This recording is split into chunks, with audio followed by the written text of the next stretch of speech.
up first, back here at the desk, it's since its chapter's founding back in 1984, Make-A-Wish Mississippi has granted more than 2,700 wishes for children in the local community. Here with me now is Hunter Burkhalter, who has had his wish come true by Make-A-Wish Mississippi, and his mother, Kristen Burkhalter. So let's just jump right in. First, tell me your story. Hunter? At 11 years old, I was diagnosed with osteosarcoma. We immediately went to St. Jude Children's Research Hospital. A few weeks later, they figured out that it had gotten too bad and they had to amputate my leg. Yeah, okay. I imagine 11 years old, somebody telling you that you have a word, that you have a disease, that the name of it is longer than you are tall, is kind of tough to handle, isn't it? Mm-hmm.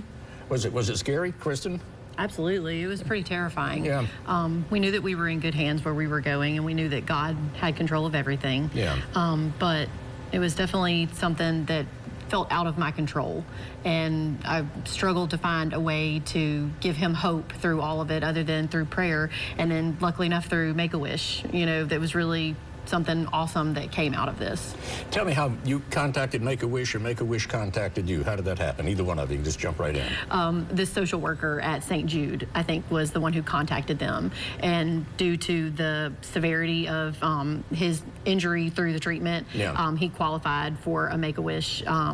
And so that's when they contacted us, and they actually sent us a little coin in the mail that said, "This is your first wish," and I was able to give that to Hunter one of the days when he was inpatient in treatment. So he had just gotten a round of chemo, and he was feeling terrible, and he had just found out a few days earlier that he was that his leg was going to be amputated. So he was in a really dark place, and I was struggling to find something positive for him. And so when I tell you they came in a clutch, it was amazing to be able to give that to him. He actually fell asleep holding that coin that night, so he was so excited about it. What was your wish, Hunter?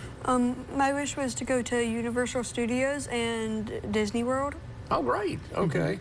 So now, when you found out that you were going to have your wish granted, how long was it after that before you got to go? About 1 year. Okay. But you had something to look forward to that whole year. Did that help? To have something like that dangling out in front of you? Oh gosh, yeah. We had a lot of fun figuring out what he was going to choose for his wish. So he took a long time and did a lot of research and thought really hard about what he wanted to do for his wish. His daddy tried to convince him that he wanted to go to a Super Bowl game, but he was like, "Nah, I don't think so." Nah, that's daddy's wish. Just make enough money and he can do that. That's absolutely. So, but he was excited about it for sure. It gave him something to look forward to and something to plan. Yeah.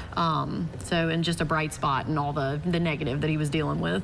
I bet that does help, doesn't it? I mean, when there's a silver lining around the big black cloud somewhere at the end of the rainbow, to bring up a few more metaphors and similes there. So, Hunter, how are you today? I'm doing great. I have gotten off of chemo treatment, and for now, I'm cancer-free.